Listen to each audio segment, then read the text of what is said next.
We're back at the beach. We're going to do another beach talk. This time we're going to talk about fear. Now that's a really big subject, so we're only going to take just a little splinter of it and talk about it, specifically about the fear of the unknown and how we deal with it.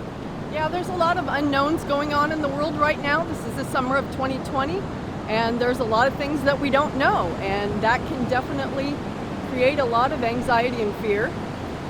So the way that I deal with that is to try to get as much information as I can. Try to, keep up on what's going on, get the facts. Unfortunately, that can kind of go a little bit too far, though. Yeah, I tend to be an information sponge, so when things are really going crazy, I tend to limit some of the information that I get, especially at night and before bed. I just don't want to dwell on it. I haven't even watched the news in months. And I don't feel like I'm missing anything because I still hear about it regardless. If I don't check online or don't watch any news, the message will still get to me. I'll still hear talk about it. With everyone walking around with phones everywhere you go, you're going to get the alert.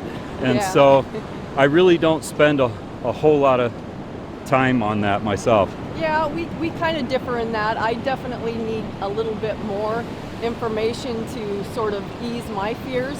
I do find, though, that if I start getting too much information, that it kind of puts you into a cycle where it creates more fear. So it's important to kind of find that balance where you have enough information but not an overload of information. Yeah, and I think that balance is going to be different for everybody. So you just got to kind of find your sweet spot. And there's something to be said about fear being actually worse than if the thing that we feared actually happened. That's something that I think about quite a bit. I've done a lot of teaching and seminars with regard to wilderness skills and search and rescue and being lost in the wilderness and things like that. I've developed a program recently for young people, and I went to great lengths about the fear topic. And so, for example, just real quick, if we're out in the woods and you're walking along and everything's going fine, you feel great, you got everything with you, and then all of a sudden you come to the realization that you're lost. And most likely nothing has actually changed yet in your actual experience, meaning you still have the same gear that you had in your pack, you're still breathing the same air, but something psychological is taking place, and that can get a hold of you. It's made grown men drop their guns while hunting and run aimlessly throughout the woods, just so afraid that they are lost and doomed. Yeah. So, in that situation, just do what you can to alleviate that, if that fear should that happen. Be prepared, have what you need with you, let someone know where you're at. Then you can rest in knowing that if the worst did happen, that someone would be coming to find you. Yeah, there's definitely ways that you can deconstruct the thing that you're fearing and try to get to the bottom of it. And again, everybody's got to do that for themselves, but the fear can actually push you and motivate you, or it can paralyze you.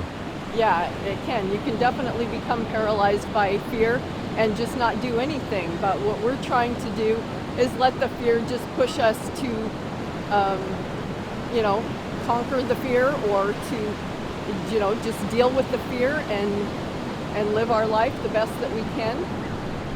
Yeah, that's definitely how we approach it. We're really just trying to keep our heads level and maybe focus on the better side of the coin. If 3% of the population's experiencing this and that, well, 97% is not. And regardless of some of the bad things that we see going on, most people are still good. And I know each of us is in a different situation, in a different area and things like that, so it affects us differently, and that's completely understood. We're certainly not trying to give just one blanket principle for everyone. or one pill to swallow. Yeah. It's not one size fits all. You definitely have to come to the balance, as we talked about, with regard to how you're going to handle the fear. But just work through it in your mind. Think about it and just come up with a plan to ease yourself and to get through whatever it is that you fear and are going through. So comment and let us know how you're handling any fears that you're dealing with. And don't forget to share, subscribe, and click on that little notification bell. Thanks for watching.